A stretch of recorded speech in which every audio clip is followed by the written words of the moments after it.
ይህ ኢትዮጵያ ቴሌቪዥን ነው።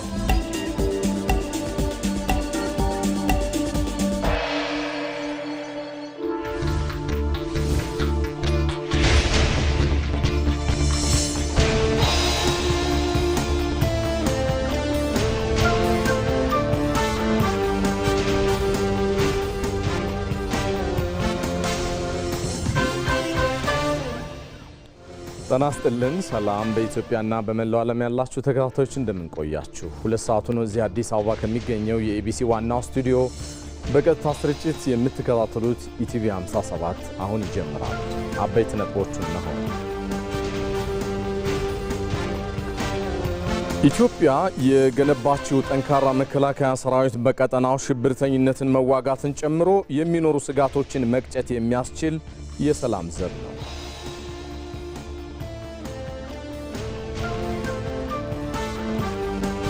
እየተካሄደ ያለው ሀገራዊ ምክክር በንግግር የሚያምን ዜጋን ለመፍጠር መሰረት የጣለ ነው ብለዋል የምክክሩ ተሳታፊዎች።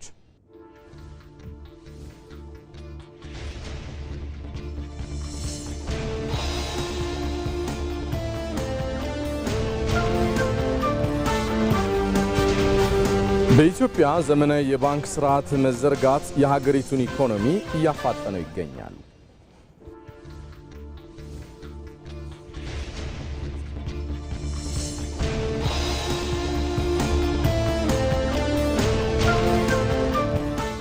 ሰለሞን ኃይለ ኢየሱስ ነኝ። አብራችሁን ዝለቁ። በቅድሚያም አዲስ አበባን ለአፍሪካውያን ቀዳሚ ሜዲካል ቱሪዝም እና የላቀ ሕክምና ማዕከል ለማድረግ የሚያስችሉ የኢንቨስትመንትና የመሰረተ ልማት ስኬቶች መመዝገባቸውን ምክትል ጠቅላይ ሚኒስትር ተመስገን ጥሩነህ ገለጹ። የምስራቅ አፍሪካ የጤና ኢኮኖሚ መገንባት በሚል መሪ ሀሳብ በዚህ በአዲስ አበባ 13ኛው የምስራቅ አፍሪካ የጤና ክብካቤ ፌዴሬሽን ጉባኤና ዓለም አቀፍ የጤና ኤግዚቢሽን መካሄድ ጀምሯል።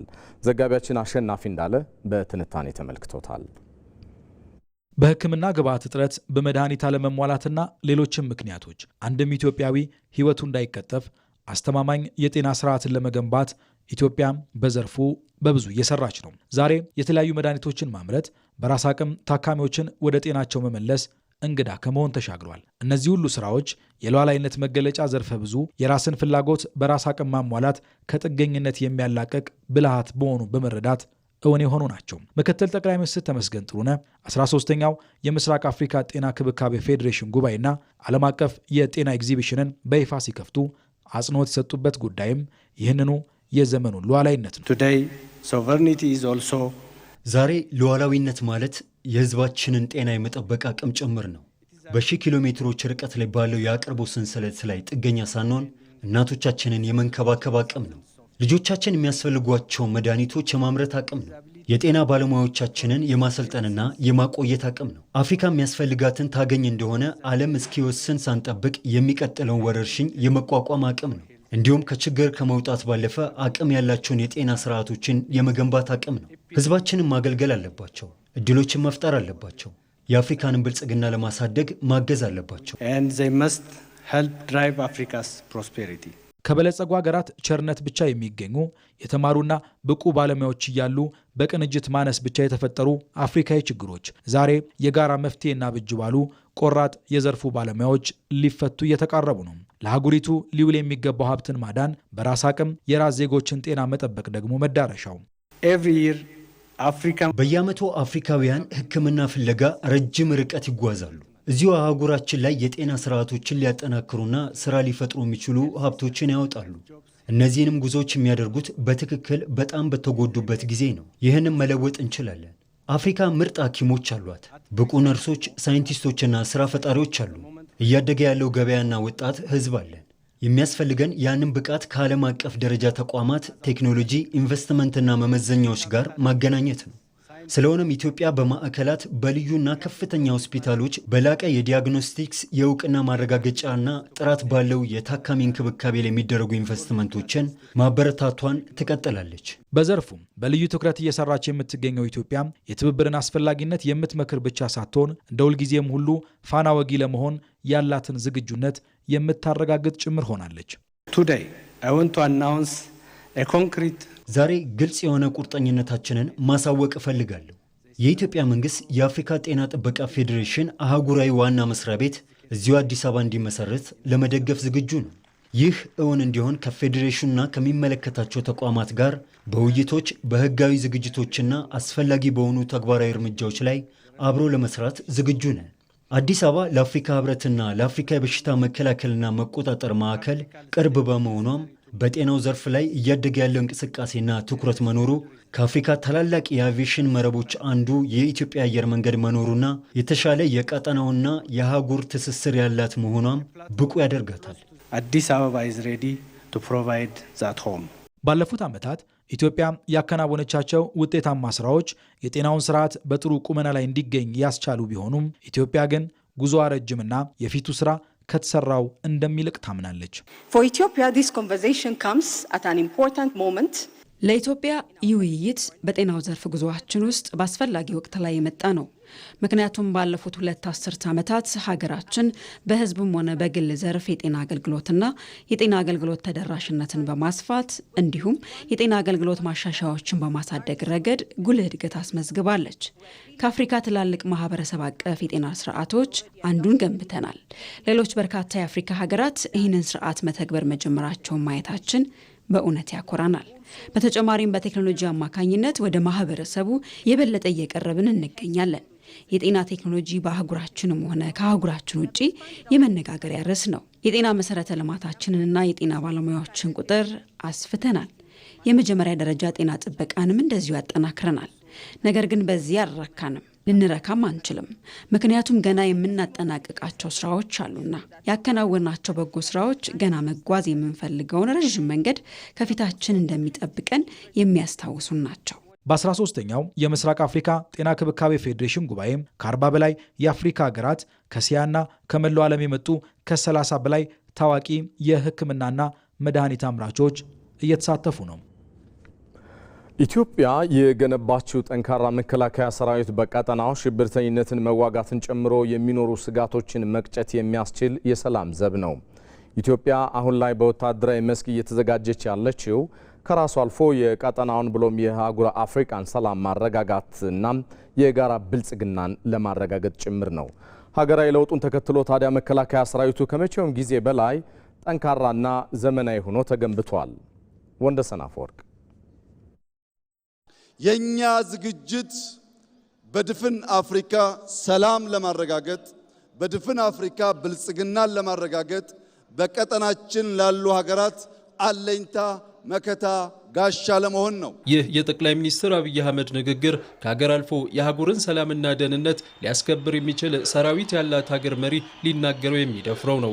ኢትዮጵያ የሰለጠነ ዘመናዊ ትጥቆችን የታጠቀ ግርማ ሞገሱ በጠላት ላይ ፍርሃትን የሚጭን ሰራዊት ባለቤት ነች። ይህች ሀገር ባለፉት ዘመናት ሁሉ ሉዓላዊነቷን ሳታስደፍርና ክብሯን ሳታስነካ በኩራትና በነጻነት መኖር የቻለችውም በተከፈሉ ውድ ዋጋዎች ነው። ለዚህ ሀገራዊ ኩራትና ዘላቂ ህልውና መረጋገጥ ደግሞ የፊት መስመር የነጻነት አጥር ሆኖ የቆመው የሀገር መከላከያ ሰራዊት ነው። ውድ ልጆቿ ከወራሪው የውጭ ጠላት እስከ የውስጥ ባንዳና ላኪዎቹ ድረስ የተደቀኑትን ሴራዎች በሙሉ በእናት ሀገር ፍቅርና በጀግንነት ድባቅ እየመቱ ሴረኞችን እያሳፈሩ በድል አድራጊነት ተሻግረዋል። ዛሬ ላይ ደግሞ መከላከያ ሰራዊቱ ከመቼውም ጊዜ በላይ ጠንካራና ዘመናዊ ሆኖ ብቅ ብሏል። ኢትዮጵያ አሁን ላይ እየተዘጋጀች ያለችው ከራሷ አልፎ የቀጠናውን ብሎም የአህጉረ አፍሪካን ሰላም መረጋጋትና የጋራ ብልጽግና ለማረጋገጥ ነው። ለኢትዮጵያ ብቻ ሳይሆን ለቀጠናው በቂ የሆነ ኤሊት ፎርስ ቴክኖሎጂ የታጠቀ ቴክኖሎጂ የሚጠቀም በድሮን ሬኮነሰንስ የሚያደርግ በካሚካዚ ምሽግ የሚያፈርስ በምሽግ ብቻ ሳይሆን በስትራቴጂክ ቦታዎች በሰላም ወረዳዎች ውጊያን የሚያጧጥፍና የሚያሳጥር ተቋም ኢትዮጵያ ስለገነባች ድፍን የምስራቅ አፍሪካ ሀገራት ድፍን የአፍሪካ ሀገራት እንኳን ደስ ያላችሁ እንኳን ደስ ያለንላችሁ ፈልጋለሁ። ይህ ዝም ብሎ ባዶ ህልም ብቻ አይደለም። ዛሬ ኢትዮጵያ ሀገራዊ ደህንነቷንና ቀጠናዊ ሰላምን በአስተማማኝ ሁኔታ የሚያስጠብቅ ብቁ ሰራዊት ገንብታለች። ይህ ሰራዊት ደግሞ ተዳፍሮ የመጣን ጠላት አሳፍሮ የሚመልስ ያሰበውን እኩይ ዓላማም ባጭሩ መቅጨት የሚችል ነው። ዛሬ ላይ መከላከያ ሰራዊት በምድር በሰማይ በባህር ብሎም በዘመኑ የመረጃና የሳይበር ዓለም ውጊያ የጠላትን ሴራ ባጭሩ ማክሸፍና ድባቅ መምታት የሚችል ሁለገብና ዘመናዊ የማያውቅ አቅምን ፈጥሯል። ከሁሉ በላይ ደግሞ ትልቁና አዲሱ የታሪክ ምዕራፍ ኢትዮጵያ ዘመናዊ የጦር መሳሪያዎችን ከውጭ ሀገራት በውድ ዋጋ ገዝቶ ከመታጠቅ ተሻግራ አሁን በራሷ አቅም ጦሯን በማስታጠቅና ማደራጀት ላይ መገኘቷ ነው። በአሁኑ ወቅት የኢትዮጵያ ወታደራዊ ኢንዱስትሪ ዘመኑ የደረሰበትን የቴክኖሎጂ ደረጃ የጠበቁ የጦር መሳሪያዎችንና ወታደራዊ ቁሶችን አምርቶ ሰራዊቱን ያስታጠቀ ምርቱም የሀገርን ፍላጎት ከመሸፈን አልፎ ለሌሎች ወዳጅ ሀገራት መሸጥ ወደሚቻልበት የኢኮኖሚና ወታደራዊ አቅም ላይ የደረሰ ነው። ኢትዮጵያን ይመጥናል። ኢትዮጵያ እንደዚህ አይነት አቅም ሲኖራት ማየት በጣም ደስ ይላል። እነዚህ አይነት ነገሮች ከመግዛት ወጥተን አምርተን ለሌሎች የምንሸጥ ሀገር መሆናችን እና በጣም በአጭር ጊዜ ውስጥ 2 ዓመት ባልሞላ ጊዜ ውስጥ ይሄ አቅም ተገንብቶ በማየቴ በጣም ከፍተኛ ክብርና ደስታ ይሰማኛል። ኢትዮጵያ የገነባችው ጠንካራ ወታደራዊ ኃይል በቀጠናው ሽብርተኝነትን መዋጋትን ጨምሮ የሚኖሩ ስጋቶችን መቅጨት የሚችል የሰላም ዘብ ነው። የተገነባው ጠንካራ ሰራዊት ከኢትዮጵያ አልፎ ዓለም የሚመካበት የሰላም አስከባሪ ኃይል ነው። በጥቂት ዓመታት ውስጥ ራሱን በእጅጉ ያዘመነው የኢትዮጵያ አየር ኃይል በቀጠናው ክፋትን ለሚያስቡ ልብን የሚያረድ ሆኗል። አየር ኃይሉ የኢትዮጵያን ብሔራዊ ጥቅም ማስከበር የሚችልበትን አቅምም በአጭር ጊዜ ውስጥ ገንብቷል። አምናና ዘንድሮ በጣም የተለያየ አቅም ላይ ያለ ነው። በጣም የማድረግ አቅማችን ጨምሯል። የኛ ብሔራዊ ጥቅም አሁን እየሰፋ ነው። አባይ ግድብ ጋር የሚቆማል የኛ ብሔራዊ ጥቅም። የኛ የማድረግ አቅም ግን በየቀኑ እየጨመረ ነው። የመከላከል አቅም በየቀኑ እየጨመረ ነው። ያ ነው ያቆማቸው። 2-3 እንዲያስቡ ያደረጋቸው። አሁን የኢትዮጵያ ጠላቶች ሴራ እየጎነጎኑ የጥፋት መረቦችንም እየዘረጉ ቢሆንም እነዚህ ጠላቶች ለኢትዮጵያ ስጋት የማይሆኑ አቅመ ቢሶች ናቸው። ይህ ደግሞ ኢትዮጵያ ከሰራችው ጠንካራ የቤት ስራ የሚመነጭ ነው። ይህ ሁሉ ወታደራዊና የቴክኖሎጂያዊ ሽግግር ታዲያ ባለፉት የለውጥ ዓመታት በተሰሩ ስትራቴጂያዊ የቤት ስራዎች የተገኘ ነው። የ2010ሩን ሀገራዊ ለውጥ ተከትሎ የኢትዮጵያን ገናናነትና ስም የሚመጥን የዘመኑን ወታደራዊ ሳይንስ ያቀናጀና የተሟላ ዘመናዊ ትጥቅ የታጠቀ የመከላከያ ሰራዊት የመገንባት ሰፊ ሪፎርም ተካሂዷል። ሰራዊቱ በስነ ልቦና፣ በስትራቴጂያዊ አመራር እንዲሁም በዘመናዊ የጦር መሳሪያዎች ብቁ ሆኖ በመገንባቱ የኢትዮጵያን ሉዓላዊነት ከማስከበር አልፎ ቀጠናዊና አህጉራዊ አስተማማኝ የሰላም አምባሳደርነቱን በጽኑ መሰረት ላይ አቁሞታል። ዛሬ ላይ የቱንም ያህል የተቀናጀና የረቀቀ የጥፋት ኃይል ቢሰለፍ የኢትዮጵያን የብልጽግናና የታላቅነት ጉዞ ለአንዲት ሰከንድ እንኳ ሊገታው አይችልም። የውስጥና የውጭ ጠላቶች ምንም ያህል ተባብረው የጥፋት ሴራዎችን ቢያሰፉም በጽኑ መሰረት ላይ የተገነባው ሰራዊትና የህዝቡ አንድነት ማንኛውንም ሀገራዊ ስጋት ያከሽፋሉ። ኢትዮጵያ የጀመረችው የመበልጸግና አህጉራዊ መሪነቷን የማረጋገጥ ጉዞም ይቀጥላል። የኢትዮጵያ የጸና ሀገረ መንግስት ግንባታ ሂደት ተስፋ ሰጪ ውጤት እየታየበት ነው ብለዋል ምሁራን።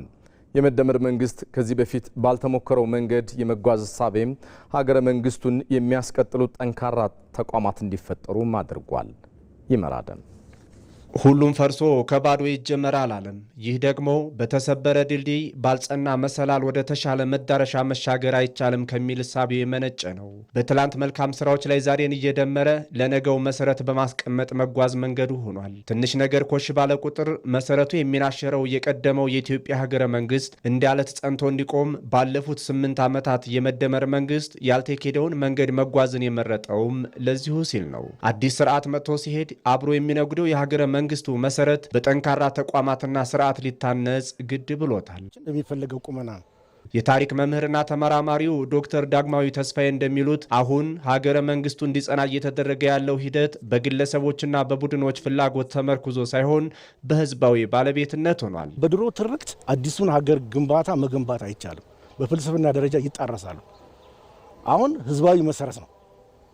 ታሪኩ ህዝባዊ መሰረት ይኖረው ነው እና እያንዳንዱ ብሔር ብሔረሰቦች ህዝቦች የኛ ታሪክ የሚሉትን አብረው እንዲጽፉና አብረው እንዲሰንዱ የሚያስችል ሂደት ነው ብዬ ነው ማስበው። የጸና ሀገረ መንግስት ይገነባ ዘንድ የመደመር መንግስት ከስከዛሬው ግለሰብና ቡድኖችን አገዝፎ ተቋማትን የማኮሰስ አካሄድ ወጥቷል። ስርዓትና መሪ በተቀያየረ ቁጥር አብረው የሚፈርሱ ሳይሆኑ ሀገርን ጠብቀው የሚያዘልቁ ህዝብን የሚያገለግሉ የፍትህ የጸጥታና የዲሞክራሲ ተቋማት በኢትዮጵያ እያበቡ መታየታቸውም የዚህ ስራ ውጤት ነው። የመደመር መንግስት ያልተሞከረውን መንገድ መከተል የመረጠበት ሚስጢሩም እዚህ ላይ ነው። መደመር አፍርሶ የመጀመር የፖለቲካ ባህል ለኢትዮጵያ አይጠቅምም፣ መቆም አለበት ብሎ ያምናል።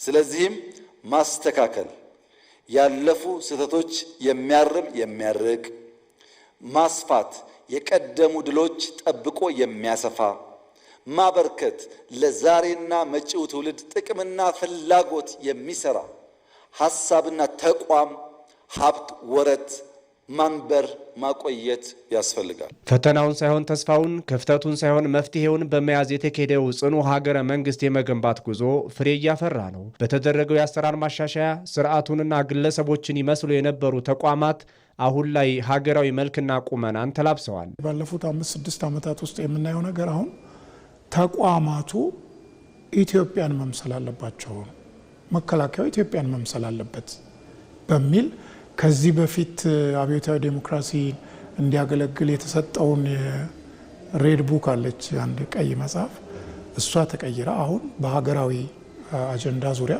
ሀገርን፣ ህዝብን፣ የሀገርን ብሔራዊ ጥቅም የሚጠብቅ የመከላከያ ሰራዊት እየተገነባ እንደሆነ እንመለከታለን።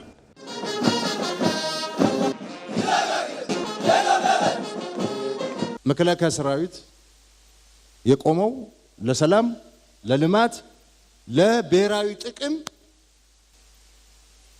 ለኢትዮጵያ ብሔራዊ ጥቅም ነው የቆመው። ሌላ ዓላማ የለንም። መከላከያ ሰራዊት ፓርቲ አይደለም። በአስቸጋሪ ፈተናዎችና በታላላቅ የለውጥ ማዕበሎች ውስጥ አልፋ በጽናት የምትቆም ሀገር መሰረቷ ጠንካራ፣ የህዝቧም ህብረት የማይበገር ነው። ዛሬ ኢትዮጵያ በጽኑ መሰረት ላይ የተገነባ ሀገረ መንግስት የመስራት አረንጓዴው መስመሯን ጨብጣለች። ይህ ታላቅ ጉዞ ደግሞ የሁሉንም ዜጋ እውቀት፣ ጉልበትና በጎ ፈቃድ አስተባብሮ በጋራ በመቆም እየደመሩ የመስራት ውጤት ነው። መስመሩን ይዘነዋል። ምክንያቱም እኛንን ሀገራችን እየገነባን ያለ ነው። አሁን ጽንሰ ሀሳቡ እዚህ ላይ ነው። ዋናው ነገር እኛንን የምንገነባው የጸናና ጠንካራ ሀገረ መንግስት ስንመሰረት ምን እሴቶች እንፈልጋለን? ለምሳሌ እኩልነት ሊሆን ይችላል፣ ጸጥታና ብሔራዊ ደህንነት ሊሆን ይችላል፣ ሀገራዊ መግባባት ሊሆን ይችላል። እነዚህን ነገሮች የምናመጣቸው እኛንን ህዝቡ ነው። ዘርፈ ብዙ ጥረቶች እየተደረጉ ነው። በጎረቤት ሀገሮች ላይ በጣም ታላላቅ ዲፕሎማሲ ስራዎች እየተሰሩ ነው። በኢነርጂው ዘርፍ፣ በዲጂታላይዜሽን ዘርፍ ዓለም ላይ ያሉ ሀያላን ሀገሮች ጋር ራሱ ያለን ግንኙነት ከጊዜ ወደ ጊዜ እየተሻሻለ መጥቷል ነው እና ጥሩ ተስፋ ሰጪ የሆነ አይነት ሁኔታ ይታየኛል። የጸና ሀገረ መንግስት የሚገነባው በጥልቀት ታስቦ በእኩልነት በሚሰራበትና በህብረት በሚደመር የጋራ ትግል ነው። ወደ ኋላ የማይመለሰው የጽናትና ተደምሮ የመስራት መንገድ በዚህ ሲቀጥልም የኢትዮጵያ መሰረት እየጠነከረ የታላቅነቷ ማማም ከፍ ብሎ የሚታይ ይሆናል። የዚህን ጊዜ በራሳቸው የቆሙ ጠንካራ ተቋማት መጪ ሀጁን እየሸኙ የሀገርን ጽኑነት ወደ ከፍታ ያወጣሉ። ከኢቲቪ ዜና 57 ጋር ናችሁ። የተወደዳችሁ እንቀጥላለን። ጤናማና ዘመናዊ የባንክ ስርዓት ማለት ለሚያድግ ኢኮኖሚ ልክ እንደ ደም ዝውውር ያለ ነው። ከዚህ አንጻር የኢትዮጵያ የባንክ ዘርፍ ምን ደረጃ ላይ ይገኝ ይሆን? የማክሮ ኢኮኖሚ ማሻሻያ ፋይዳስ እንደምን ያለ ነው? ባልደረባችን ሮዛ መኮንን በትንታኔ ተመልክተዋለች። የአንድ ሀገር ኢኮኖሚ መሰረት የሆነው የፋይናንስ ዘርፍ ሲታመም መላ ኢኮኖሚ ይዝላል፣ ሲያንሰራራ ደግሞ ሀገርን ይገነባል። የአውሮፓ ማዕከላዊ ባንክ ፕሬዝዳንትና የቀድሞው የዓለም አቀፉ የገንዘብ ተቋም IMF ዳይሬክተር ክሪስቲን ላጋርድ እንዲህ ብለው ነበር። ጤናማና ዘመናዊ የባንክ ስርዓት ማለት ለሚያድግ ኢኮኖሚ ልክ እንደ ደም ዝውውር ነው፣ ህይወት የሚሰጥ ሀገርን የሚያቆም በማለት። እስኪ ራሳችንን እንጠይቅ። የኢትዮጵያ የባንክ ዘርፍ ዛሬ ምን ላይ ይገኛል? የማክሮ ኢኮኖሚ ማሻሻያው ፋይዳስ ምን ይመስላል? ቆይታችን ለዚህ ምላሽ ይኖረዋል።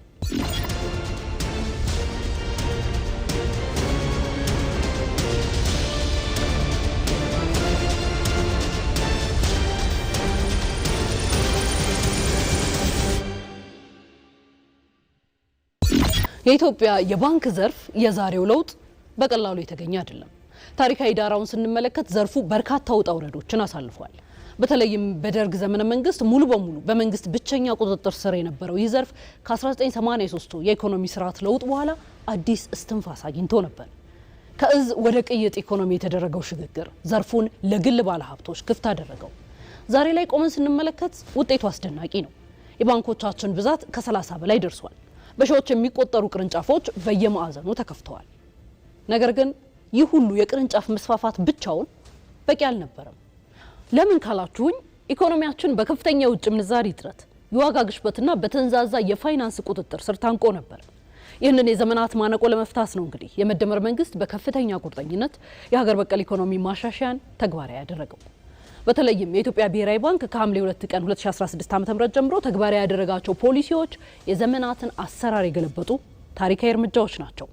ቀደም ሲል የውጭ ምንዛሪ ምደባ በብሔራዊ ባንክ ጥብቅ ቁጥጥር ስር ነበር። ዛሬ ግን ባንኮች በገበያ ፍላጎትና አቅርቦት ላይ ተመስርተው የውጭ ምንዛሪን በነፃነት ይገዛሉ፣ በነፃነት ይሸጣሉ። ሌላው ትልቁ እርምጃ ባንኮች ያገኙትን የውጭ ምንዛሪ ለብሔራዊ ባንክ ገቢ እንዲያደርጉ ያስገድድ የነበረው ሕግ መቅረቱ ነው። ይህ ውሳኔ የንግድ ባንኮችን የውጭ ንግድ ፋይናንስ የማድረግ አቅም በእጥፍ አሳድጎታል። ብሔራዊ ባንክ የመነሻ የፖሊሲ ወለድ ምጣኔን በ15 በመቶ በወሰኑ ደግሞ ስርዓቱን ይበልጥ ዘመናዊ አድርጎታል። የኢትዮጵያ የባንክ ዘርፍ ልክ እንደ ወፍ ሁለት ክንፎች አሉት። ባለ ሁለትዮሽ መዋቅሩ የመንግስትና የግል ባንኮች ጥምረት ነው። የመንግስት ባንኮች በዋናነት የኢትዮጵያ ንግድ ባንክና የልማት ባንክ የሀገር ምሰሶ የሆኑ ሜጋ ፕሮጀክቶችን በማፋጠን ረገድ ታሪካዊ ኃላፊነት እየተወጡ ነው። እንደ ታላቁ የኢትዮጵያ ህዳሴ ግድብ፣ ግዙፍ ኢንዱስትሪ ፓርኮች፣ የመንገድና የኃይል ማመንጫ ፕሮጀክቶች የተገነቡት በእነዚህ ባንኮች የፋይናንስ ደጀንነት ነው። የፋይናንስ አካታችነትን ለማረጋገጥ ሲባልም ራቅ ባሉ የገጠር አካባቢዎች በኪሳራ ጭምር ቅርንጫፎቻቸውን ከፍተዋል። በሌላ በኩል ደግሞ የግል ባንኮቻችን አሉ። እነዚህ ባንኮች የኢትዮጵያን የፋይናንስ ቴክኖሎጂ አብዮት የመሩ ናቸው። የክፍያ ስርዓቱን አዘምነዋል። ለአስመጭና ላኪዎች፣ ለሆቴልና ቱሪዝም እንዲሁም ለአነስተኛና ጥቃቅን የንግድ ተቋማት ፈጣን የብድር አገልግሎት በመስጠት የግሉ ዘርፍ ኢኮኖሚው ዋነኛ አንቀሳቃሽ እንዲሆን አስችለዋል። በተለይም ማሻሻያውን ተከትሎ የኋላ ገቢ በ13 በመቶ ጭማሪ ማሳየቱ ባንኮች በህጋዊ መንገድ ሀብት ወደ ሀገር ውስጥ በማስገባት ረገድ ምን ያህል ስኬታማ እንደሆኑ ትልቅ ማሳያ ነው። የባንክ ዘርፉ እድገት የማክሮ ኢኮኖሚ ማሻሻያውን ተጽዕኖ በተጨባጭ ለማየት የ2017ና 18 የኢኮኖሚ ለውጥ ጠቋሚዎችን በሶስት ቦታ ከፍለን ማየት በቂ ነው። የመጀመሪያው አጠቃላይ የኢኮኖሚ እድገት ነው። ዓለም አቀፉ የገንዘብ ተቋም IMF የዓለም ኢኮኖሚ እድገት በ3.2 በመቶ ይቀዛቀዛል ባለበት በዚህ ወቅት የኛ ሀገር ከማሻሻያው በፊት ከነበረው 8.1 በመቶ እድገት አሁን ወደ 10.2 በመቶ ያድጋል ተብሎ ትልቅ ግብ ተቀምጧል። ይህ ምን ማለት ነው ብለን ከጠየቅን ቢዝነሶች ሲያድጉ የባንኮች የብድር ፍላጎትና የሀብት ማሰባሰብ አቅም አብሮ ይገዝፋል ማለት ነው። ሁለተኛው ጠቋሚ የዋጋ ግሽበት ነው። ባለፉት ዓመታት የባንኮችም ሆነ የህዝቡ ትልቁ ፈተና ይሄ ነበር። ታህሳስ 2016 21 በመቶ የነበረው የዋጋ ግሽበት ዛሬ ወደ 13.9 በመቶ ወርዷል። በቅርቡ ወደ ነጠላ አሃዝ እንደሚወርድም ይጠበቃል። ይህ ለባንኮቻችን ትልቅ ዜና ነው። ባንኮች ከሚያበድሩት ብድር ላይ የሚያገኙት ገቢ ከዋጋ ግሽበት ተጽዕኖ ነፃ ሆኖ አዎንታዊ ትርፍ እንዲያመጣ ረድቷቸዋል። ሶስተኛው የኢኮኖሚ ለውጥ ጠቋሚ የውጭ ምንዛሪ ክምችትና የጥቁር ገበያ ቁጥጥር ነው። ከማሻሻያው በፊት በከፍተኛ እጥረት ይሰቃይ የነበረው የንግድ ባንኮች የውጭ ምንዛሪ ክምችት ዛሬ ላይ 2.8 ቢሊዮን ዶላር በላይ ደርሷል። አስገራሚው ነገር ደግሞ ህጋዊና የትይዩ ወይም የጥቁር ገበያ ዋጋ ልዩነት ወደ 15 በመቶና ከዚያ በታች መጥበቡ ነው። ይህ ማለት ከባንክ ውጪ ይዘዋወር የነበረው ሀብት ወደ ህጋዊ የባንክ ስርዓት ገብቷል ማለት ነው። ለዚህም ነው የውጭ ንግድ ክፍያ ሚዛን ጉድለታችን ከ6.2 ቢሊዮን ዶላር ወደ 289.3 ሚሊዮን ዶላር ዝቅ ያለው። ታዲያ አሁንስ ጉዟችን ወዴት ነው? ከከፋ የውጭ ምንዛሪ እጥረት ወደ ነፃ የውጭ ምንዛሪ ገበያ፣ ከተማከለ የፖሊሲ ቁጥጥር በወለድ ምጣኔ ላይ ወደ ተመሰረተ ዘመናዊ የገንዘብ ፖሊሲ፣ እንዲሁም ከተለመደው የእጅ በእጅ የገንዘብ ዝውውር ወደ ከፍተኛ የዲጂታል ባንኪንግ አብዮት። የተተገበረው ሁሉን አቀፍ የማክሮ ኢኮኖሚ ማሻሻያ ባንኮች ለዓመታት ታስረው ከነበሩባቸው መዋቅራዊ ማነቆች ነፃ አውጥቷቸዋል። የመንግስት ባንኮች ሀገራዊ የልማት ፕሮጀክቶችን ሲያፋጥኑ፣ የግል ባንኮች ደግሞ ቴክኖሎጂን በማሸጋገር ለግሉ ዘርፍ ፈጣን ፋይናንስ በማቅረብና የስራ ዕድል በመፍጠር ወደር የለሽ አስተዋጽኦ እያደረጉ ነው። ወደፊት ሲታይ ነገሮች እጅግ ተስፋ ሰጪ ሆነው እናገኛቸዋለን። የዋጋ ግሽበት መቀነሱ፣ የባንኮቻችን የውጭ ምንዛሪ ክምችት ማደጉ እናም የብድር ወለድ ወደ አዎንታዊ አቅጣጫ መሻገሩ የኢትዮጵያን የባንክ ስርዓት ይበልጥ የተረጋጋ፣ ጤናማና ዓለም አቀፍ ተወዳዳሪነት ያለው አድርጎታል። እውነታዊ ነው። ባንኮች ሲያድጉ ሀገር ታድጋለች። አሁን በፋይናንስ ዘርፍ እያየነው ያለው ታሪካዊ መነቃቃት የነገዋ በኢኮኖሚ የዳበረች ኢትዮጵያ ትልቁ ማሳያ ነው።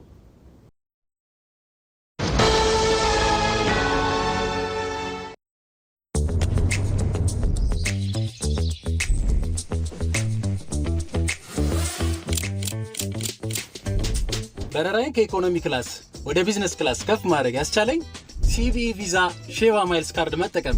ነጻ ትኬት ማግኘት የመቻሌ ሚስጥር ሲቪኢ ቪዛ ሼባ ማይልስ ካርድ ነው። ተጨማሪ ሻንጣ መያዝ ያስቻለኝ ሲቪኢ ቪዛ ሼባ ማይልስ ካርድ ነው። በውጭ ሀገራት ቆይታው በሲቪኢ ቪዛ ሼባ ማይልስ ዓለም አቀፍ የቅድመ ክፍያ ካርድ የሚፈጽሙት ክፍያ ተጨማሪ ማይሎችን የሚያስገኝሎት ሲሆን በሰበሰቡት የማይል መጠን ነጻ በረራን ጨምሮ ሌሎች ጥቅሞችን ማግኘት ይችላሉ።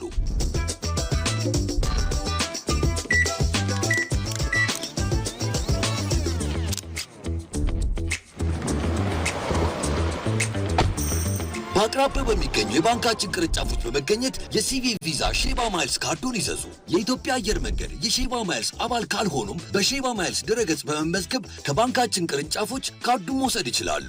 የኢትዮጵያ ንግድ ባንክ ሁሌም የሚተማመኑበት ባንክ።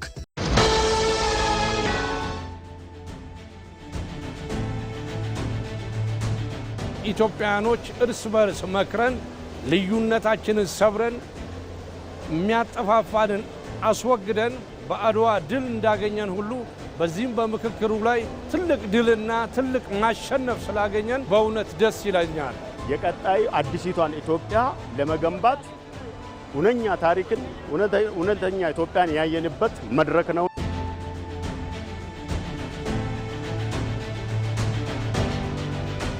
በምክክሩ በአንድ ሀሳብ ተስማምተን ለኢትዮጵያ ትንሳኤ አድርገን የወጣንበት አንድነት ነው ብዬ ነው የምወስደው። ይሄ ምክክር በጣም ታሪካዊ የሆነ ምክክር ነው። ኢትዮጵያን ከፍ የማድረግና የኢትዮጵያን ልዕልና የመመለስ ስራ ውስጥ ይሄ ትልቅ እርሾ ነው ማለት ይቻላል።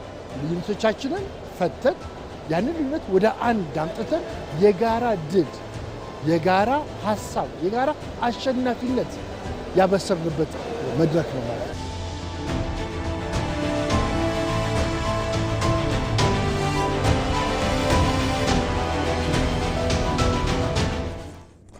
እዚህ አዲስ አበባ ከሚገኘው የኢቢሲ ዋናው ስቱዲዮ በቀጥታ ስርጭት ኢቲቪ ዜና 57ን በያላችሁበት እየተከታተላችሁ ነው። የተወደዳችሁ እንቀጥላለን። በውይይትና በምክክር ልዩነቶችን መፍታት ይቻላል የሚለው እውነት በሀገራዊ ምክክሩ በተግባር ማየት ልዩ ስሜት እንደፈጠረባቸው ለሀገራዊ ምክክሩ ከመቀሌ የመጡ ተመካካሪው መርዕድ ገብረስላሴ ይናገራሉ። በምክክር የሚገኘው መግባባት የሁላችንም ድል ነው ያሉት ተመካካሪው ሂደቱ የኢትዮጵያን አዲስ ምዕራፍ ያበሰረ ስለመሆኑም አንስተዋል። ዘጋቢያችን እድሉ ፈቀደ ከተመካካሪ መርዕድ ገብረስላሴ ጋር ቆይታ አድርጎ ነበረ። ከራስ አንደበት ተከታተሉትና እንመለሳለን።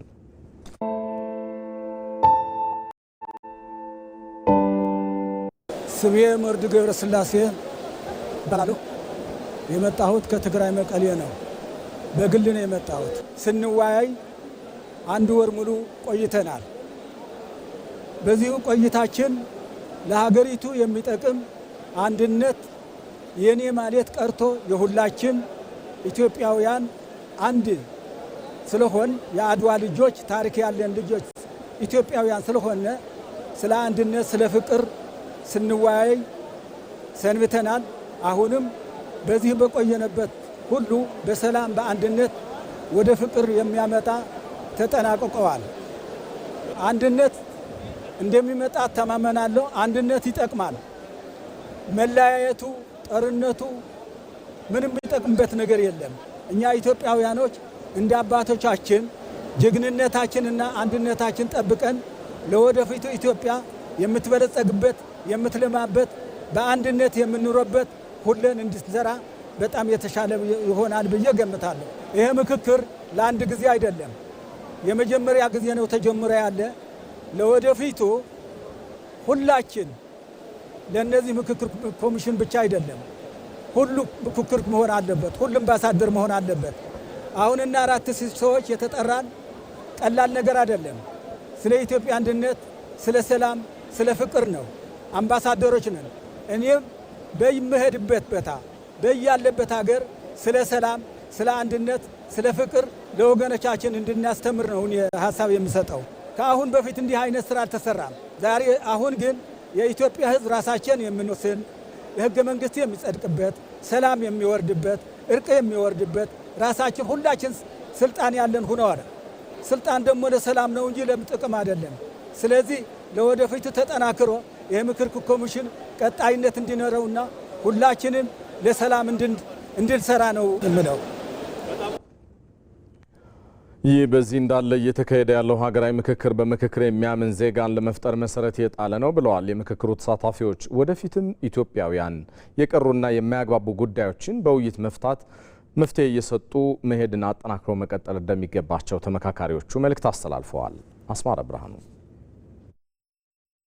መላው ኢትዮጵያውያንን የወከሉትና ከ30 ቀናት በላይ በተለዩ አጀንዳዎች ላይ ሲመክሩ የቆዩት የሀገራዊ ምክክር ተሳታፊዎች በምክክሩ ለተከማቹ የኢትዮጵያ መሰረታዊ ችግሮች የመፍትሄ ምክረ ሀሳቦችን ያመላከቱበት ነው።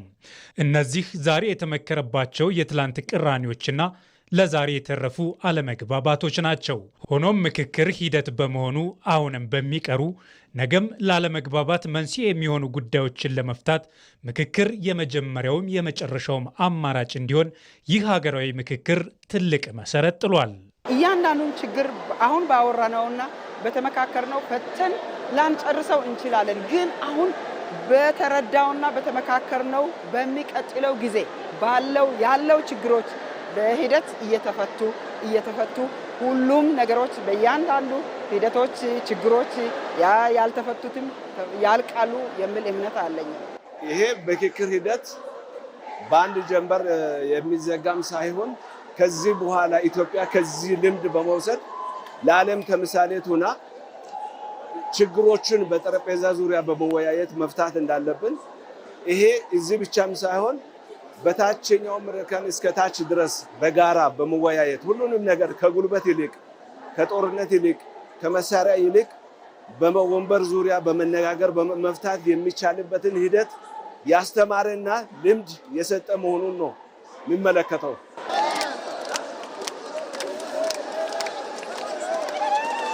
ይህ ለኢትዮጵያ አዲስ ምዕራፍ የሆነው ሀገራዊ ምክክር ነገም በሚቀሩ ጉዳዮች ላይ ተጠናክሮ መቀጠል እንዳለበት የገለጹት የምክክሩ ተሳታፊዎች ኢትዮጵያውያን በዚህ ደረጃ በማያግባባቸው ጉዳዮች ላይ መምከራቸው በራሱ ትልቅ ድል ነው ብለዋል። አገራችን በዚህ አይነት ሁኔታ ይሄን አገራዊ ምክክር ኮሚሽን አስቀጥላ ከጅማሬ እስከ ፍጻሜ ድረስ በሰላም ያለምንም ችግር በመናበብ እንደ አንድ ቤተሰብ ሆነን የማንም ወገን አሸናፊነት ሳይሆን ኢትዮጵያ ያሸነፈችበት ትልቁ የድል ምዕራፍ ነው ብዬ ነው የምወስደው እኔ። አሁን የቀረው ትንሿ ነገር በመመካከር በበለጠ ፈተን ሌላ ሂደት ውስጥ እንገባለን። ወደ እድገት ወደ ለውጥ እንገባለን። ታሪካዊ ወደ ሆነ ነገር ለሌላ ላወቁት ላደጉት ሀገራት ተምሳሌት ሆና ኢትዮጵያ ትቀርባለች የሚል እምነት አለኝ። ኢትዮጵያ በዚህ ሀገራዊ ምክክር ሁሉንም ያካተተ የችግሮች መፍትሄ ላይ የመምከርን የሰለጠነ እሳቤ ምዕራፍ ከፍታለች። ይህ የምክክር ጅማሮ ታዲያ በኢትዮጵያውያን ባህል ሆኖ እንዲቀጥል የዛሬው የምክክር ልምምድ እርሾ ይሆናል። ማንኛውንም ነገር በሰላም ቁጭ በማለት በመነጋገር በሂደት የሚፈታበትን ነገር ማመቻቸት ማህበረሰቡ ውይይትን እንዲያዳብር እኛ ገብቶን ሌሎቹ እንዲገባቸው ከዚህ በኋላ እናስተምራለን ብዬ አስባለሁ። በተለያዩ የህብረተሰብ ክፍሎች እነዚህ ችግሮች የሚፈቱበትን ሲስተም በመዘርጋት አስተምሮን በመዘርጋት ይህን ሂደት ትዕዛዝ ሳያስፈልገው የአንድ ማዕከል ሂደትን ሳይጠብቅ በየደረጃው ባህል አድርገን ከወሰድን ኢትዮጵያን ከዳር እስከ ዳር ከታች እስከ ላይ ከላይ እስከ ታች የማዳንና የአብሮነትን ስሜት የአብሮነትን ልምድ የምንካፈልበት በመሆኑ አጠናክረን እንቀጥላለን የሚል ሀሳብ ነው ያለን። ተቋማዊ ይዘትን ይዞ ከቀጠለ ለአገራችን ትልቅ ተስፋ ይሰጣታል ብዬ አስባለሁ። ይህ ሀገራዊ ምክክር አሁን ላነሳቸው አጀንዳዎች የመፍትሄ ምክረ ሀሳብ ሰጥቶ ብቻ የሚያልፍ ሳይሆን ለቀጣይም መሰረት የሚጥል መክሮ መግባባትን በኢትዮጵያውያን ሀሳብ ውስጥ የሚያሰርጽና በጠንካራ ተቋማዊ ባህል የሚቀጥል ይሆናል። በሌላ ዜና ተመካካሪዎች ተስማምተው የሚያቀርቧቸው ማናቸው ምክረ ሀሳቦች ለአንድ ወገን ቡድን ወይንም ለፖለቲካ ኃይል ሳይሆን ኢትዮጵያን ማዕከል ያደረጉም ናቸው። በምክክሩ በኢትዮጵያ ዘላቂ ሰላም ሆነ መግባባት ተፈጥሮ ከማየት ይልቅ በአንጻሩ በሕዝቦች መካከል ዳግም የጥርጣሬና የልዩነት ግንብ ለመገንባት የሚታትሩ ኃይሎች ግን አልጠፉም። ሙሉ ግርማይ በጉዳዩ ዙሪያ ተከታዩን አጠናቅሯል። ኢትዮጵያ የሀገራዊ ምክክርን ወጥና ስትነሳ ነገሮች አልጋ ባልጋ በሆነ መልኩ ሁሉንም ከግብ ማድረስ እንደማይቻል ሳይታለም የተፈታ ነው። ምክክሩ ነፃ፣ ገለልተኛ፣ አሳታፊና አካታች ሆኖ ሳለ ገና ከጥንስሱ ለማጠልሸት የተሰለፉም አልጠፉም። የኢትዮጵያ መነሳት ሳይሆን ውድቀት የሚሹ ኃይሎችም ሆኑ ተላላኪዎች እንዲህ አይነቱ መድረክ ምቾት የሚሰጣቸው አይደለም። ግጭታችንን፣ አለመግባባታችንን፣ ልዩነቶቻችንን በመጠቀም ሁል ጊዜ በሰቆቃ በኋላ ቀርነት ውስጥ እንድንኖር የራሳቸውን የቡድንና የግል ፍላጎት ለማሳካት አሊያም ደግሞ በተልእኮ የያዟቸውን ፍላጎቶች ወይም የላኳቸውን አካላት ፍላጎቶች ለማሳካት ተግተው የሚሰሩ አካላት አሉ። የሀገራዊ ምክክሩ ሂደት ከተጀመረበት ጊዜ አንስቶ ውጤት አያመጣም፣ ገለልተኛ አይደለም በሚሉ ተቃውሞችና ቅሬታዎች አደባባዩን ሲሞሉ የነበሩ አካላት አሁን ደግሞ ትኩረታቸውን ወደ ሌላ አቅጣጫ አዙረዋል። ቀደም ሲል ሂደቱን ከርቀት ሲነቅፉና ሲያጣጥሉ የነበሩ እነዚህ ወገኖች ወደ መግባባት ሲደረስ ሲመጣም አይናቸውን ሳይነቅሉም በአይነ ቁራኛም ወደ መከታተል ገቡ። ይህ የትኩረት ለውጥ ግን ሂደቱን ለማሻሻል ወይም በበጎ ጎኑ ለመደገፍ የመጣ ሳይሆን ምክክሩ የታለመለትን ግብ እንዳይመታም የተወጠነ ነው። በምክክሩ መግባባት ላይ የተደረሰባቸውን የሀገራዊ ምክር ሀሳቦች የራሳቸውን የፖለቲካ ፍላጎትና አጀንዳ ለማስፈጸሚያነት ለመጠቀም መሻት ከእነዚሁ ኃይሎች ጀርባ ያለም ሴራ ነው። በኢትዮጵያ ዘላቂ ሰላምም ሆነ መግባባት ተፈጥሮ ከማየት ይልቅ በህዝቦች መካከል ዳግም የጥርጣሬና የልዩነት ግንብን ለመገንባት የሄዱበት መንገድ ነው። የዚህን ሀገር አለመረጋጋት በመጠቀም የቡድን ወይንም የግል ፍላጎትን እስከ መጨረሻው ሳስተኝ ለማድረግ ዘለቄታዊነት እንዲኖረው ለማድረግ ካለ ስር የሰደደ ፍላጎት የሚመጣ ነው። የምክክሩ ዋነኛ ዓላማ መሰረታዊ በሚባሉ ሀገራዊ ጉዳዮች ላይ መግባባት መፍጠርና የረጅም ጊዜ ዘላቂ ሰላም መገንባት ቢሆንም እነዚህ አካላት ግን የምክክሩን ውጤት ሀገራዊ መግባቢያ ሳይሆን አዲስ የፖለቲካ መጠቃቀሚያና የግርግር መንስኤ ለማድረግ እያሴሩ እንደሆነም አመላካች ነው። የህዝብን ድምፅ ለልዩነትና ለእርስ በርስ ግጭት ማባባሻ አድርጎ የመጠቀም አካሄድ የትናንቱን አሮጌ ፖለቲካ ባህል ከማስቀጠል የዘለለ ትርጉም የለው። እኔ ካልሆንኩ እኔ ያልኩት እኔ ያልተቀበልኩት የሚለው ነገር ያከተመ ይመስለኛል። እኛ የምኖረው 21ኛው ክፍለ ዘመን ነው። የኢትዮጵያ ሀገራዊ ምክክር ኮሚሽን የመራው የውይይትና የምክክር ሂደት በኢትዮጵያ ዘላቂ ሰላም መረጋጋትና ሀገራዊ መግባባት ለመፍጠር የተወጠነ ታሪካዊ ምዕራፍ ነው። በዚህ ሂደት የተሳተፉ ተመካካሪዎች ተስማምተው ያቀረቧቸው ማናቸው ምክር ሀሳቦች የአንድን ወገን ቡድን ወይም የፖለቲካ ኃይል ሳይሆን ለሀገርና ለህዝብ የቀረቡም የጋራ መፍትሄዎች ናቸው። ነገር ግን ይህ ሆኖ ሳለ ተመካካሪዎች የሚስማሙባቸው ምክር ሀሳቦች የግል ወይም የቡድን ፍላጎታቸውን ካሟላ ሙሉ በሙሉ የመደገፍና የመቀበል ፍላጎታቸው ካልተካተተ ደግሞ ሂደቱን ሙሉ በሙሉ ማጥላላትና ማጠልሸት ከዳር ቆመው በዲጂታል ጫካው ታግዘው መርዝ ለመርጨት የእነዚሁ ኃይሎች አዝማሚያ መሆኑ የተገለጠ ነው። በሀገራችን ለዘመናት ሲያጋጩ የህዝብ ግንኙነትን ሲያሻክሩና ለተለያዩ አለመግባባቶች ምክንያት ሆነው የቆዩ መሰረታዊና የተራረቁ ጉዳዮችን በግልጽ ወደ ውይይት ማምጣት መቻሉ በራሱ በታሪክ ምዕራፍነት የሚመዘገብ ነው። ግጭቶችንና ልዩነቶችን በኃይል ለመፍታት ይደረግ የነበረውን ጥረት ወደ ሰላማዊ ምክክር መድረክ ማሸጋገር የፖለቲካ ባህላችንን ከጠብና ከክፍፍል ወደ ውይይት የሚያሸጋግር መሰረታዊ ለውጥ ነው። በሀገራችን የጋራ ህይወት ላይ የሚኖረው ውጤት ከፍተኛ ነው ብዬ አምናለሁ። ዝም ብሎ በእነዚህ ጉዳዮች ላይ ተግባቡ ብቻ አይደለም። እርግጥ ነው በብዙ ጉዳዮች ላይ ተግባብተዋል። በጣም ደስ የሚል ነገር አይተናል። ግን አብረው መቀመጣቸው፣ ማውራታቸው፣ መተዋወቃቸው አንዱ እኮ የግጭት መንስኤ አለመተዋወቅ ጭምር ነው። ያኛውን ወገን ማጠልሸት፣ መጠራጠር ያንን ሁሉ እያጠፋ የሚመጣ ሂደት ነው። ተመካካሪዎች የኔ ብቻ ሀሳብ ያሸንፍ ግትርነትን በማስወገድ በጋራ መቻቻልና በስምምነት ላይ የተመሰረተ ሁሉንም አሸናፊ የሚያደርግ ወርቃማ አማካይ መፈለጉም የታላቅ ሀገራዊና ፖለቲካዊ ብስለት ማሳያ ነው። ይህ እንኳን ባይሆን የምክክሩ ሂደት የዲሞክራሲን ባህል አዋልዶ የሚመጣውም ውጤት ለኢትዮጵያ ሲባል ራሳቸው ኢትዮጵያውያን የሚቀበሉት የድሉ ውጤት ነው። ይህ የምክክር ስኬት የልዩነቶች ማብቂያ ሳይሆን ልዩነቶችን በዲሞክራሲያዊና በሰላማዊ መንገድ ማስተናገድ እንደሚቻል የሚያረጋግጥ ትልቅ የህዝባዊና የፖለቲካዊ ጉዞ ምዕራፍ ነው። የ5 ሚሊዮን ኢትዮጵያውያን ኮደርስ ኢኒሺየቲቭ ዜጎችን በቴክኖሎጂ ከማንቃት ባለፈ በተቋማት አሰራር ላይ ስኬታማ ለውጥ ማምጣት ጀምሯል። የሲቪል ምዝገባና የነዋሪዎች አገልግሎት ኤጀንሲ ሙሉ ሰራተኞችን በኮዲንግ በማሰልጠን ችግር ፈቺ መተግበሪያዎችን በራሳቸው አቅም ማልማት ችለዋል። ዘጋቢያችን ፍሬህይወት ረታ ተከታዩን አዘጋጅታለች። የ5 ሚሊዮን ኮደርስ ኢኒሺየቲቭ ኢትዮጵያ ለጀመረችው የዲጂታል ጉዞ ብቁ የሆነ የዲጂታል ሰራዊት ለማፍራት እንዲሁም ደግሞ በሀገር አቀፍና በዓለም አቀፍ የስራ ገበያው ላይ ብቁና ተወዳዳሪ የሰው ኃይል ለማፍራት ታስቦ የተዘጋጀ ኢኒሺየቲቭ ነው። ይህ ኢኒሺየቲቭ በመጀመሪያው ዙር 5 ሚሊዮኖችን በማሰልጠን ሁለተኛው ዙር ላይ ደርሷል። በሁለተኛው ዙር ደግሞ 2 ሚሊዮኖችን ተጨማሪ ለማሰልጠን ወደ ስራ ተገብቷል። አብዛኞች በግል ደረጃ ይሰለጠናሉ። አንዳንዶች ደግሞ በተወሰነ ግሩፕ ተደራጅተው እየሰለጠኑ ይገኛሉ። እንደ ኢትዮጵያ ሲቪል ምዝገባና የነዋሪዎች አገልግሎት ኤጀንሲ ያሉ ተቋማት ደግሞ ሁሉንም ሰራተኞቻቸውን አሰልጥነዋል። እኚህ ተቋማት ከንድፈ ሀሳብ ስልጠናውን ባሻገር ወደ ተግባር ለውጠናል ይላሉ። ተቋሙ ምን ፈጠረ፣ ምንስ የተለየ ነገር አስመዘገበ የሚለውን በቆይታችን ምላሽ የምንሰጥ ይሆናል። አብራችሁን ሁኑ። ሲቪል ምዝገባና የነዋሪዎች አገልግሎት ኤጀንሲ የ5 ሚሊዮን ኮደርስ ሁሉንም ሰራተኞቹን አሰልጥነዋል የሚል መረጃ ደርሶናል። ስልጠናውን ከሰለጠናችሁ በኋላ ምን አይነት ሲስተሞች በልጽገዋል? የትኞቹን ችግር ፈተዋል? በማዕከል የለሙ ሲስተሞች አሉ። ወደ 4 ያህል ሲስተሞች አሉ። አንዱ የመኪና ስምሪት፣ እንዲሁም በተጨማሪ ከኛ ውጭ የለሙ ሲስተሞችን ማኔጅ ማድረግ እውቀት እንዲኖረን ያደረገን አሁን ይሄ ኢትዮኮደርስ ትልቁ ጥቅም ሰጥቶናል። ለወረዳዎችና ለክፍለ ከተማዎች ውስጥ ያበለጸጋችሁት ሲስተም አለ?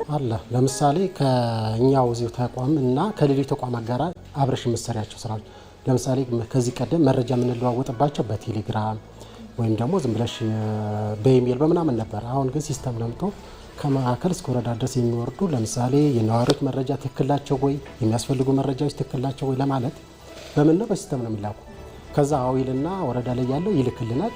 ያንን ደግሞ ለሚመለከቱ አካል ለምሳሌ መሰብ አገልግሎት የሚፈልግ ከሆነ ይሄ መረጃ ትክክል ነው ሲልክላቸው ደቂቃ ይቆጥራል። በደቂቃው መሰረት ካላኩ ምንድነው ለዚያ ስራ እንቅፋት ናቸው። ይሄ ምንድነው ከማዕከል እስከ ወረዳ ድረስ ያለው ከኛ ውጭ ጭምር ሌሎች ተቋማት ይጠቀሙበታል። እነስተለኝ ስምሽን ተዋቅ ማለት ይባላል። እሺ፣ አመሰግናለሁ። ስሜ መዓዛ በቀለ ይባላል። የሲቪል ምዝገባና የነዋሪነት አገልግሎት ኤጀንሲ ውስጥ ነው የምሰራው። በዳይሬክተሬቱ ስር ኤክስኪዩቲቭ ጸሐፊ ነኝ። ኮደርስ ሰልጥነሻል? አዎ ሰልጥኛለሁ። የትኞቹ ኮርሶችን ወስደሻል? አንደኛው ዳታ አናላይሲስ፣ ፕሮግራሚንግ፣ አርቲፊሻል ኢንተለጀንስ እና ዴቨሎፕመንት ፈንዳሜንታልስ። እነዚህ 4 ፕሮግራሞች በጣም ምርጥ ናቸው። በዚህ እውቀትሽንም እያዳበሩ ይሄዳሉ። ሁሉም ቢወስደው መልካም ነው እላለሁ። በውስጡ ብዙ ነገሮች አሉ። ምን ያግዙኛል በግሌ።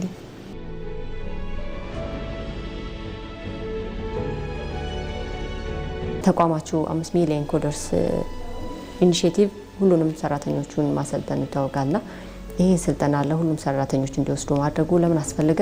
ምንስ ተጨባጭ ውጤት ተመዘገበ?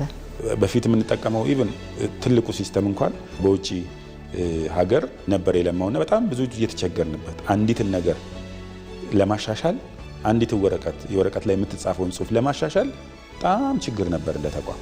አሁን ከውጪ የምንገዛው ቴክኖሎጂ ሙሉ በሙሉ 100% ቀርቶ በሀገር ውስጥ እየለማ ከሀገር ውስጥ ደግሞ በተቋም ውስጥ ደግሞ እየለማ እየተጠቀምና ያለ ነው። ሙሉ በሙሉ የቴክኖሎጂ የሲስተም ግዢ የለም። አሁን እኛ ተቋም ላይ ከመጣች በቀላሉ ካፌ አለ፣ ቢሮ ቁጭ ብሎ ባለሙያው ያዛል፣ ምግቡ ይደርስለታል፣ ሄዶ ብቻ መመገብ ነው። እዛ ሄዶ ቁጭ አይልም፣ ሰዓት አይገልም ማለት ተገልጋይም በደንብ ያገለግላል። ይሄ በውስጥ አቅም የለማ ሲስተም ነው። እነዚህ ሁሉ ሲስተሞች ሲለሙ ኢትዮኮደርስ ላይ እውቀት አግኝቶ ነው ባለሙያው ውስጥ ላይ የገነባነው አቅም ትልቅ ነው። የኢትዮኮደርስ ስልጠናን ወስደው የንድፈ ሀሳብ ስልጠናውን ወደ ተግባር የቀየሩ ተቋማትን ተሞክሮ ወደ ሁሉም ተቋማት ማውረድ የስልጠናውን አስፈላጊነት ሙሉ ያደርገዋል። ተቋማችን በንድፈ ሀሳብ የነበሩትን በሙሉ በቴክኖሎጂ ላይ የነበሩትን የንድፈ ሀሳብ በሙሉ በሙሉ ወደ ቀይሮ ተግባራዊ አድርጎ ተግባራዊነቱን ደግሞ የህዝብ አገልግሎት ላይ ብሎም የማንኛውም የተቋም እንቅስቃሴ ላይ ለውጥ ሊያሳይ የቻለ መሆኑን መግለጽ እችላለሁ። ይህን ሁሉም ተቋም መተግበር አለበት ብዬ ነው የማስበው። የኢትዮኮደርስ ስልጠና ምቹ የስራ አካባቢን በመፍጠርና ጊዜን በመቆጠብ አገልጋዮች ሙሉ ጊዜያቸውን አገልግሎት መስጠት ላይ እንዲያተኩሩና ቀልጣፋ አገልግሎት እንዲሰጡ በማድረግ ረገድም የማይተካ አስተዋጽኦ አበርክቷል። 76ኛው የዓለም የጤና ድርጅት የአፍሪካ ቀጠናዊ ኮሚቴ ስብሰባ በዚህ በአዲስ አበባ ሊካሄድ ነው። በጉባኤው ኢትዮጵያ የጤና ሉዓላዊነትን ለማረጋገጥ እየሰራች ያለውን ስራ በተሞክሮነት እንደምታቀርብበት የጤና ሚኒስትሯ ዶክተር መቅደስ ዳባ ተናግረዋል። 76ኛው የዓለም የጤና ድርጅት የአፍሪካ ቀጠናዊ ኮሚቴ ስብሰባ ከነሐሴ 18 እስከ 22 2018 ዓ.ም በኢትዮጵያ አስተናጋጅነት ነው በአዲስ አበባ የሚካሄደው። ስብሰባውን አስመልክቶ የጤና ሚኒስትር ዶክተር መቅደስ ዳባ እና የዓለም የጤና ድርጅት የአፍሪካ ካንትሪ ዲሬክተር ፕሮፌሰር መሐመድ ጃናቢ በጋራ መግለጫ ሰጥተዋል። የጤና ሚኒስትር ዶክተር መቅደስ ዳባም በስብሰባው በአፍሪካ ቀጠና የዓለም ጤና ድርጅት ከፍተኛ የውሳኔ ሰጪ አካል የሆነው ከ47ቱ የዓለም የጤና ድርጅት የአፍሪካ አባል ሀገራት የተውጣጡ የጤና ሚኒስትሮች ከፍተኛ የመንግስት ባለስልጣናት፣ የህዝብ ጤና ባለሙያዎችን፣ የልማት አጋሮችን እንደዚሁም የቀጠናውን የዓለም አቀፍ ድርጅት መሪዎችን ጨምሮ ከ800 በላይ ተሳታፊዎች እንደሚታደሙበት ይጠበቃል። ጉባኤውን ለኢትዮጵያ ለአራተኛ ጊዜ የምታስተናግደው ይሆናል። የዓለም የጤና ድርጅት የአፍሪካ ካንትሪ ዳይሬክተር ፕሮፌሰር መሐመድ ጃናቢ በበኩላቸው የኢትዮጵያ መንግስት ይህንን ሁነኛ ስብሰባ እንዲካሄድ በማስቻሉ ማመስገናቸውን ገልጸዋል። አክለውም ኢትዮጵያ ተከስቶ የነበረውን የማርበርግ ወረርሽኝ በአጭር ጊዜ የተቆጣጠረችበት መንገድ የሚደነቅ ነው ያሉ ሲሆን አፍሪካ እንዲህ አይነት ጠንካራ የጤና ስርዓት እንዲኖራት ነው የምንፈልገው ሲሉ ገልጸዋል። ዘገባው የባልደረባችን ብሩክ ተስፋዬ ነው።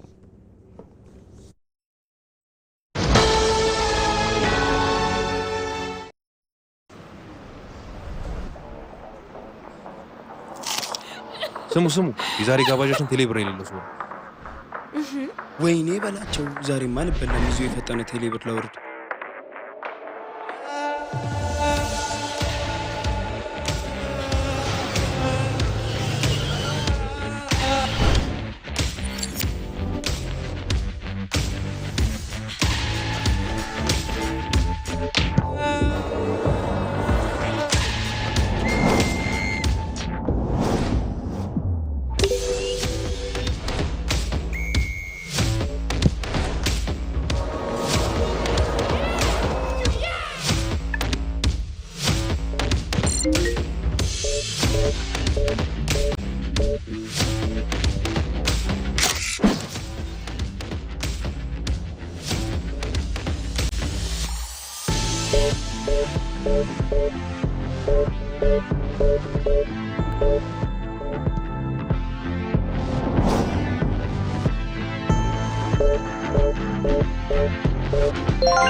መጠራጠራችሁ እኮ ነው የሚገርመው። ቴሌብርማ አለኝ። ቴሌብር ስንጀምር እንዲህ ነን። ቴሌብር ከፕሌይ ስቶር ወይም ከአፕ ስቶር የፈጠነ አውርደን የቴሌብር አገልግሎት ስናስጀምር እንዲሁ የፈጠነ ክፍያችንን ስንፈጽም እንዲህ ነን። ቴሌብር